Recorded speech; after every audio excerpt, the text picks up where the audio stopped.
Guys, just সৌন্দর্য দেখো, সৌন্দর্য মানে সৌন্দর্য দেখে আমি মুগ্ধ। দেখো, এটা হচ্ছে বিকালবেলা সৌন্দর্য। ওই যে স্যার চলে আসতেছে সৌন্দর্য দেখার জন্য। তা আমাদের ঘাস হচ্ছে এখানে এই নতুন রাস্তায় বুনছিল, কিন্তু খেয়ে ফেলতেছে তাই স্যার কেটে ফেলছে। ঘাস কেটে এখন আবার কালটুদের সামনে নিয়ে দিচ্ছে। স্যার বিকালবেলার অনুভূতি বলে যান। ঘাস কাটতে খুব ভালো হলো। বিকালবেলার অনুভূতি ঘাস কাটা। চলো তোমাদের সৌন্দর্য দেখায়। এ পাশে মাঠের এই পাশটা হচ্ছে একদম পানি উঠে গেছে, মানে এখানে হচ্ছে ধান ছিল, এই জন্য হচ্ছে পাট বোনা হয়েছিল না। এখন হচ্ছে আবার ধান বুনবে। হ্যাঁ, এই যে পানি চলে আসছে, এখন আবার ধান বুনবে।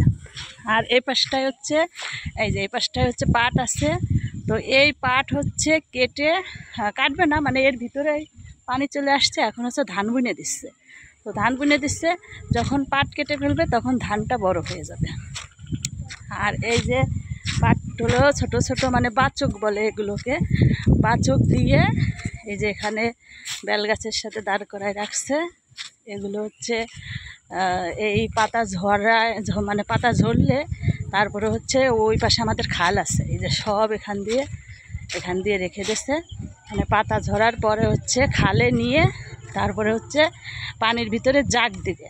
তো জাগ দেওয়ার পরে হচ্ছে এগুলো পচে গেলে উঠাইয়ে তারপরে হচ্ছে এই যে আঁশ আছে, আঁশগুলো ছাড়াইয়ে তারপরে হচ্ছে এগুলো ধুয়ে নাড়িয়ে তারপরে হচ্ছে বাজারজাতকরণ করতে হবে। মানে কুশটা একজন কৃষকের ঘর পর্যন্ত নেওয়া অনেক টাকার ব্যাপার, অনেক কষ্টের ব্যাপার, অনেক কিছু। শুধু যে কুশটা একদম লাগালাম আর ঘরে টাকা চলে গেল সেটা না, এটা অনেক কষ্টের পরে তারপরে হচ্ছে এই ফসল ঘরে যায়।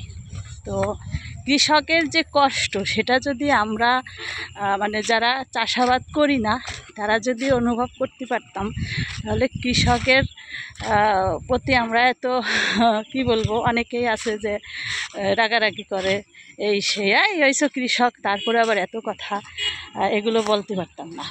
তো আসলেই হচ্ছে চাষাবাস অনেক হচ্ছে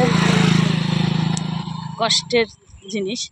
তো এগুলো হচ্ছে দেখো, কিন্তু ফসল দেখলেই হচ্ছে একদম ভরে যায়, মানে জাস্ট ভরে যায়। নতুন রাস্তা হয়েছে, নতুন রাস্তার দুই পাশে হচ্ছে এ ফসল, মানে রাস্তায় আসলে মনটা ভরে যায়। ফুরফুরে বাতাস, কি সুন্দর বাতাস, জাস্ট মনোমুগ্ধকর একটা দৃশ্য। গল্লি মেরে দেখাই দিলাম। টাটা।